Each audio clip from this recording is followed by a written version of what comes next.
Hi, it's Ms. McKenzie, your K-12 district teacher librarian. And just in case you missed Mrs. Roach's class today, or if you need a reteach, I'm going to walk you through how the steps of finding, saving, and citing articles for your Greek mythology research essay. All right, so on her Google Classroom, there's a link to Gale. Here are all my slides, and I also included our December Library Media Services newsletter, so check that out. Let me go over some basic information before we dive right into the databases. So Mrs. Roach is asking you to find, save, and cite 2 articles. Your goal for today is to get at least 2 credible articles. So you're finding them, you are saving them to your Google Drive, and then you're nabbing the citation and you're putting it on a worksheet she has created for you. I know that a class or 2 ago, she went over why we use the databases. So she's allowing you to use some websites if you need to use them, but you have to evaluate the websites to ensure that they're reliable, credible information. A lot of times students say, Ms. McKenzie, it's way easier to just use Google. And I say back to students, actually you end up doing more work because once you find a website you think you want to use, you have to screen it. Is there a legitimate, credible author with a degree in whatever it is they're writing about? B stands for bias. Is the information unopinionated? The C stands for credible. Is it coming from a credible web domain? Some domains are more credible than others. So anything that ends in .edu is typically okay. Anything that ends in .com, which stands for commerce, which means that someone's making money off of that information, you have to question it. Is there a current date and has an editor proofread the information before it was published on the internet? When I taught high schoolers, I used to tell my students, you have to say yes to 4 out of these 5 things to use that website for academic writing, okay? And then in addition to screening the website, you have to create the MLA citation, which isn't hard, it's just another step, okay? So in fact, you end up doing more work when you're searching on Google.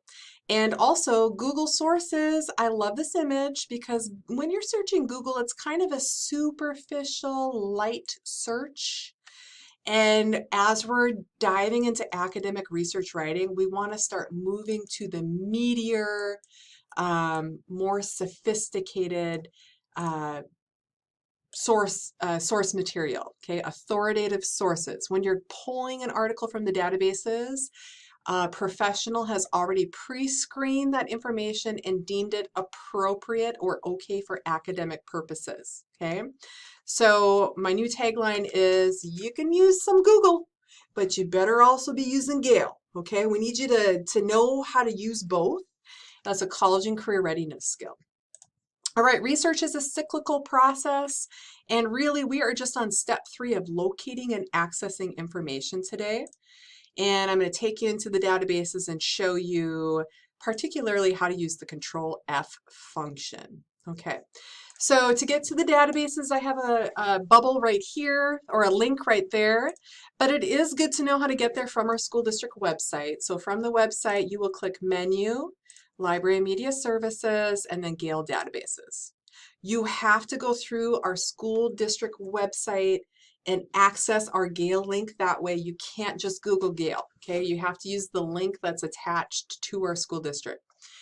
When you're at home, it is going to ask you to sign in, possibly whenever you can sign in with Google, you do that. Otherwise, you are going to use SSD, Siuslaw School District. SSD is a username and password Siuslaw, all lowercase. Okay, but you should be able to get right into Gale. So let me show you. On this page, you can search everything Gale has to offer by doing a power search right over here. If you scroll down, you can see all these little baby databases, and they're already, Gale is already filtering some information down to you. What we're going to go into today is middle school Gale in context. So click that one. Now, we are going to type in our search term. So I'm going to search for Persephone. And as you're typing in your Greek god or goddess or titan, you want to select the heading that has mythological figure after it, okay? Persephone mythological figure. So now, this is like my homepage in Gale. everything Gale has to offer in this baby database about Persephone mythological figure. And honestly, there's probably enough in here for me to write my research paper. I don't even have to go to Google, okay? Once you're in here, you can filter down even further. So I always recommend if you have a lot of articles in front of you, you always filter by type, by full text, and by subject. Most of us are going to find just a handful. So we have enough to just skim. But if you have a lot of articles, there's full text, there's subjects, and it'll narrow things down for you here. But let's just skim what we have in front of us. So Hades is a part of Persephone's story, so that might be a good article. I'm going to keep going. Kate Chopin, this is going to be more literary reference, so I'm going to skip by that one. That one looks interesting. Keep on scrolling down here. These two, I'm going to skip those, but this one right here from Appleseeds, I know it's going to be an easier article, a shorter article, but let's open that up and see what we have. You know, there's some information here. So if I had a longer article, I said that you can use search text by using Control F. So when I'm on this page on any computer screen, if I hit CTRL and the F keys both at the same time, you see how it pops open the search box? In this search box, I can type keywords and phrases, and you see how it highlights them on the screen? All right, so this function helps you skim your articles. Okay, so this article says something about Persephone. Does it also say something about her mother, Demeter? Why, yes, it does. What does it have to say about Hades? Oh, he's mentioned in there a lot. Okay, so just a really helpful tip to quickly skim articles to see if they're going to be useful for you. And now the next step, once you, let's say I said, yes, this is a beautiful article, I want to save it and cite it. You are going to, at the very top, click on sign into Google. I'm already signed in. When you click that, it'll ask you to select your SciUSLA account. And you know that you have successfully linked your Gmail or your Google account to Gale when your first name is right there.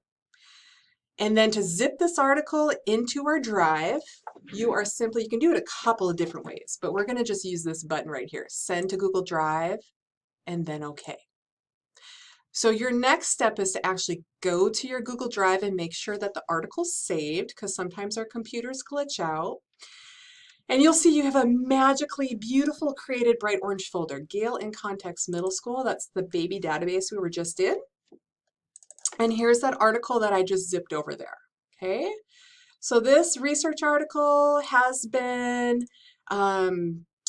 it's now a Google Doc, so I can, take notes on my Google Doc. Like, that's a really great, citation I want to make sure I include in my paper. You can take notes, you can highlight, and if you scroll down to the bottom of the article, the MLA citation always lives at the bottom of the article, okay? So you can also get the citation right here, but I like to recommend to students that you actually go to your drive and make sure that the article saved, and this is like you double checking and making sure you have your stuff, and I like to have students grab the citation from right there. Okay, so we just found, saved, and cited an article, linked everything up to Gale, or Gale and Google together. I'm going to pop over to your Google Classroom real quick and just show you under classwork. Mrs. Roach created this step 1, finding and citing sources worksheet. Okay, and your task for this class period was to try to find 2 articles and put the information in here. So that article I just found, here is that citation, and then the title of the article was right here. I could copy and paste it, or I can type it, Persephone, Queen of the Underworld. Here's something that Gale sometimes messes up for MLA citations, is sometimes the titles are not capitalized correctly. You always want to capitalize the first letter of every word. You can ignore articles like a, n, and the inside of the title, but just know that you sometimes have to fix your titles. So I found an article. I copied my information on this worksheet. Next class, I can start reading the article and pulling indirect and direct quotes. And I know that I save that article appropriately in my Google Drive, okay?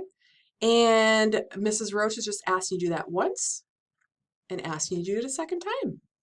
So that was our mini lesson for today. Please know that I am available whenever you need me. I will put my phone number as well as my email address in your Google Classroom. So just reach out when you need help with your finding sources and also writing your research papers. Okay, see ya.